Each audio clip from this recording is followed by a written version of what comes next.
Well,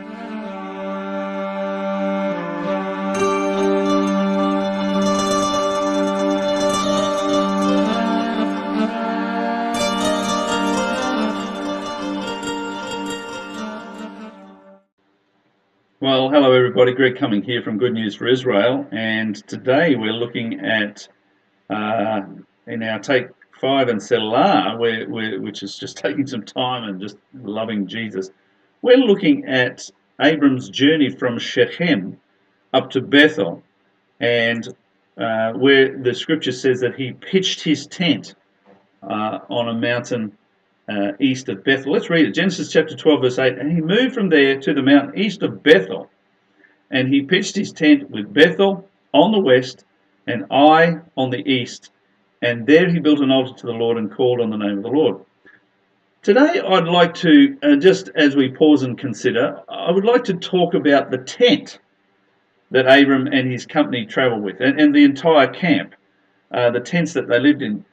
So that we can really appreciate what it looked like when Abram pitched his tent, as it says in the scripture.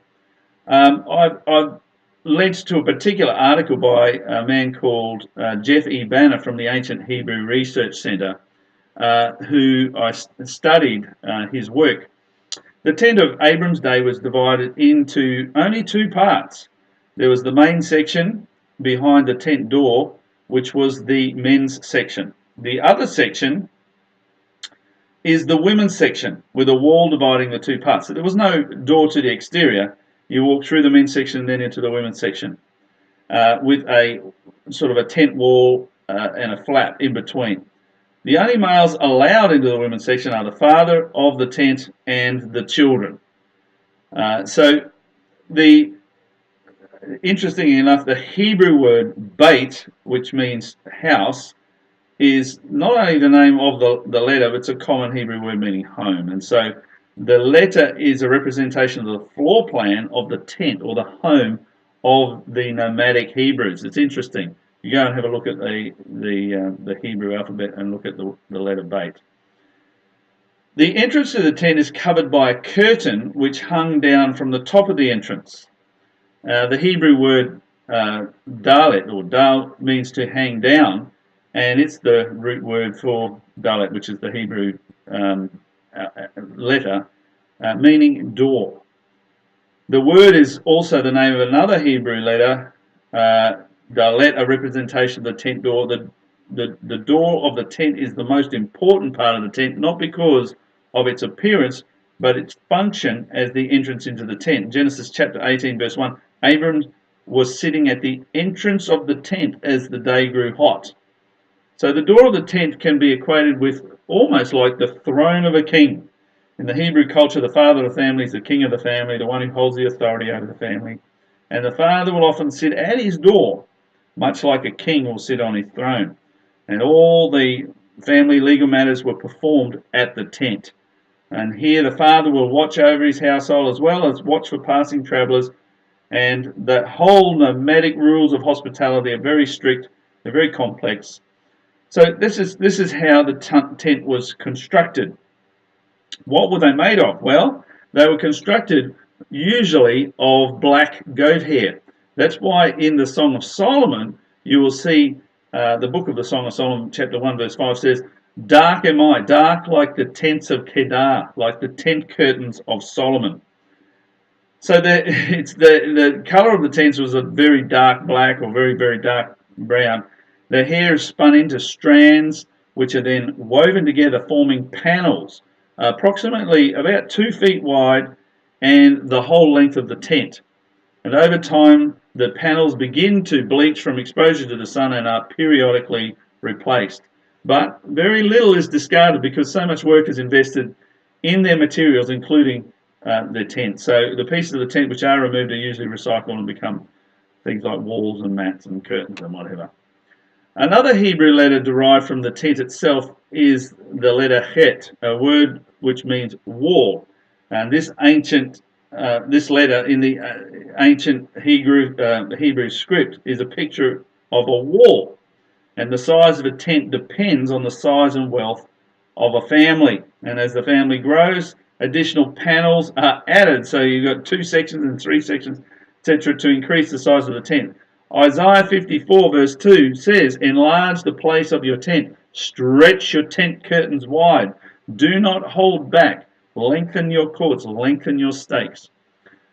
So the goat hair tent is unique, it's perfectly suited for the desert regions of the Near East.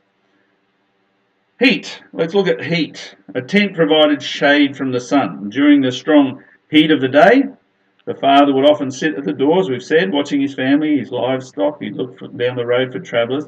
Like we said before, that Genesis chapter 18 verse 1, and the Lord appeared to him by the terebinth tree of Mamre as he was sitting in the tent door in the heat of the day. So he lifted and looked his eyes and looked, and behold, 3 men were standing by him. And when he saw them, he ran from the tent door to meet them and bowed himself to the ground. The walls of the tent could be lifted. You could lift the walls of the tent to allow the breeze to pass through the tent, which would help with the heat. When it was cold, it's interesting to note that the black tent absorbs the heat and keeps the tent warm. Also, a fire can be built just inside the door for keeping the whole place warm. Rain, like any other cloth, there's space between the hair fabric, so there's light coming through the black roof, and it sort of looks like stars in the night sky. So Isaiah 40 verse 22 says, he stretches out the heavens like a canopy and spreads them out like a tent to live in. When the hair fibers get wet from the rains, the fibers expand, forming a waterproof roof. Incredible, isn't it? But this is how Abram lived. What about wind? Well, do the tents blow over? Well, there are strong ropes secured by pegs driven into the ground and supporting the poles which held up the entire tent. We read again in Isaiah, great imagery here in chapter 22 and verse 23. I will drive him like a peg into a firm place. He will be a seat of honour for the house of his father. Very descriptive, isn't it? The word firm in this passage is in the Hebrew aman, which is often translated as believe. The walls of the tent are laid on top of the ropes, allowing the wind to pass over the tent. So you create this almost aerodynamic thing where the wind passes over the tent.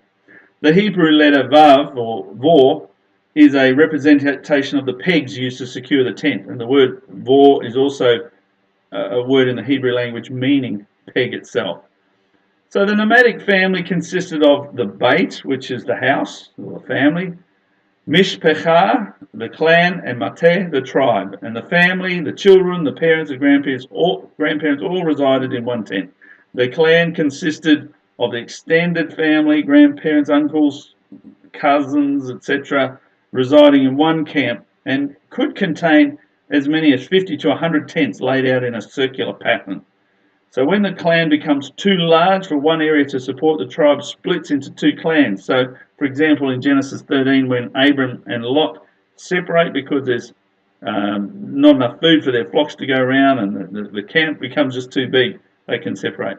So all the clans being descended from one ancestor may cover hundreds of square miles, making up just one tribe. For example, the house of Moses of the clan of Levi of the tribe of Israel. So Hanan is a Hebrew word often translated as grace, but is understood as camp. And the camp, as you can imagine, is a place of family. It's of beauty, love, warmth and comfort. This is a great security and safety in this group of tents of Abram's. So the scripture says Abram pitched his tent on the mountain east of Bethel, or Bethel.